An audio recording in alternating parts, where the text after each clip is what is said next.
welcome back to my channel Naskah Roma. Di video kali ini aku akan membahas seputar apa aja sih penyakit yang bermunculan pasca banjir dan tips apa aja yang perlu kalian ketahui agar tetap sehat dan bagaimana sih menjaga kesehatan saat musim hujan dan banjir seperti sekarang ini.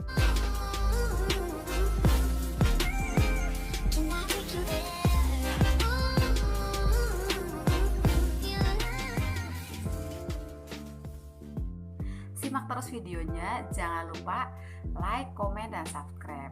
Dan jangan lupa juga nyalakan notifikasinya supaya kalian tahu update terbaru video dari aku.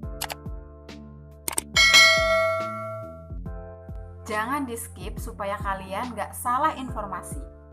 Tak lupa juga aku mau ngucapin terima kasih bagi kalian yang baru mampir ke channel aku. Jangan lupa di subscribe, di share juga boleh banget ya. Oke, karena sekarang memang sedang musim penghujan di mana-mana ya. Dan ada beberapa daerah juga yang kebanjiran kayak gitu ya. Jadi ada beberapa penyakit yang memang akan muncul pasca banjir. Nah, apa aja penyakit-penyakitnya? Kenapa aku mengangkat tema seperti ini ya? Jadi banyak banget dilaporkan, terutama di tempat kerja aku ya. Itu banyak banget bermunculan penyakit-penyakit yang pasca banjir itu intensitasnya dia jadi lebih naik kayak gitu ya. Oke, jadi musim penghujan ini sendiri biasanya sering banget dikaitkan dengan munculnya berbagai macam penyakit. Ini memang dipengaruhi oleh banyak faktor cuaca yang tidak menentu. Misalnya paginya panas, siangnya terus langsung gelap dan akhirnya hujan deras. Ditambah lagi dengan lingkungan lembab yang cocok untuk pertumbuhan bakteri, kuman, dan virus tentunya ya.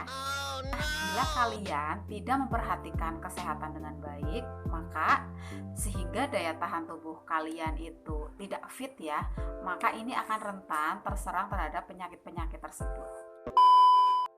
Penyakit yang pertama yaitu leptospirosis.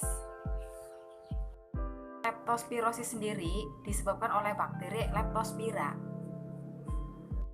Ya, bakteri ini ditularkan melalui urin tikus, kemudian ada sapi juga bisa, dan hewan seperti anjing juga. Di kotoran dari hewan tikus, terus kemudian anjing, sapi, ini dia itu ikut hanyut oleh genangan-genangan yang namanya air banjir, dan kemudian bila nanti menempel ke kulit, yang kulit itu terjadi luka atau terjadi lecet kayak gitu ya. Nah, orang tersebut bisa jadi tertular yang namanya leptospirosis. Biasanya gejala yang timbul itu mual muntah, terus kemudian menggigil, demam juga, dan di kasus-kasus yang lumayan parah bisa terjadi dehidrasi, kemudian diare. Kemudian ada juga beberapa orang yang merasakan sakit kepala, batuk, dan kemudian ada yang namanya hilang nafsu makan. Next, yang kedua yaitu demam berdarah.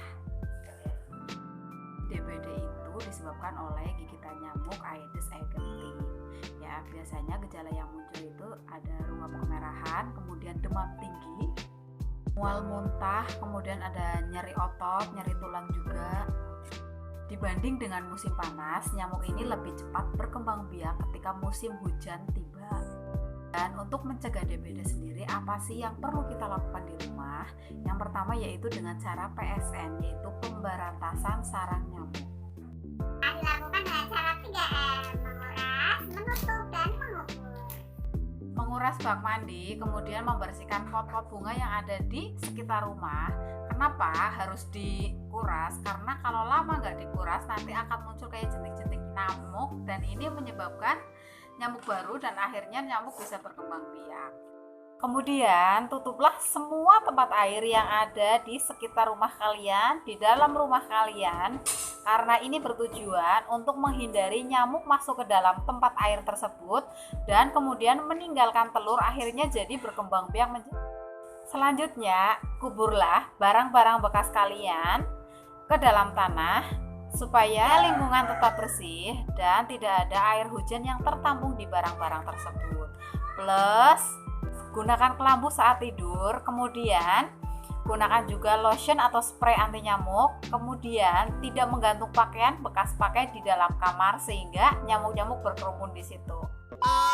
Next, penyakit yang sering muncul saat musim penghujan atau pasca musim penghujan yaitu adalah yang paling banyak, diare.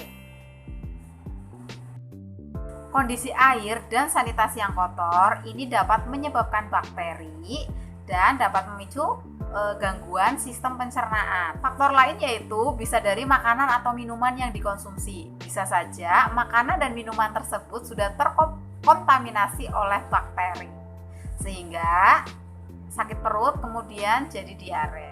Gejala yang sering muncul yaitu biasanya penderita diare itu mengalami perut terasa mulas, kemudian ada yang mual, bahkan sampai muntah juga ada, kemudian kulit terasa kering, lemah, lesu, dan tentunya intensitas BAB itu yang sering kayak gitu. Terus kemudian encer, bahkan bisa aja yang beberapa kasus terjadi ada keluar darahnya.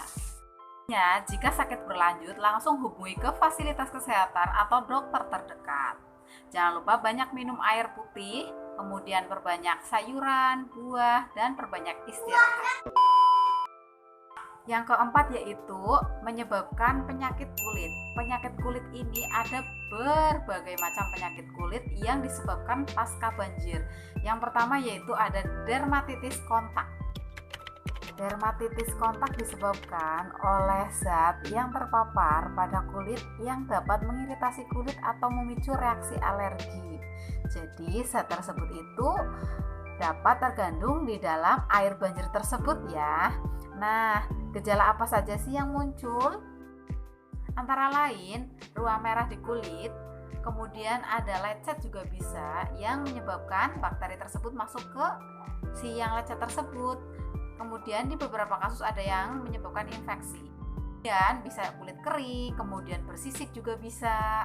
Pencegahan yang dapat dilakukan yaitu jangan lupa selalu mencuci kulit ya yang terkena genangan air banjir dengan sabun dan tentunya di air yang mengalir.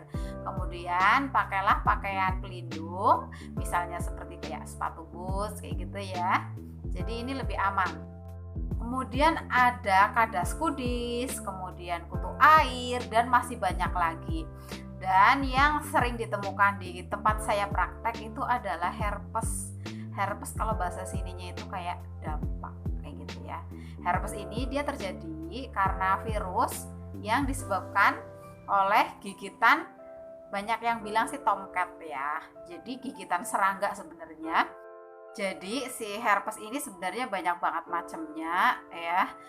Mungkin perlu aku bikinin next video aja kali ya. Jadi ini aku jelaskan versi sederhananya saja. Biasanya bila kalian pergi ke fasilitas kesehatan, dokter akan memberikan obat luar dan obat dalam tentunya ya. Biasanya itu ada acyclovir tablet dan acyclovir salep, kemudian ada anti nyeri juga, terus anti alerginya juga ada, kemudian ada mungkin vitamin ya. Jadi untuk memicu daya tahan tubuh agar tetap fit dan gak gampang sakit tentunya.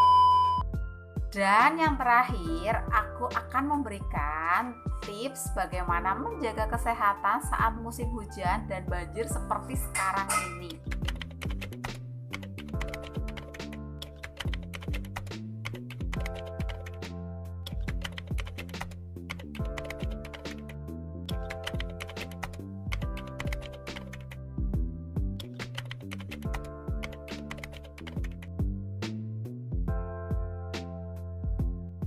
Oke, cukup sekian informasi dari aku, semoga bermanfaat ya.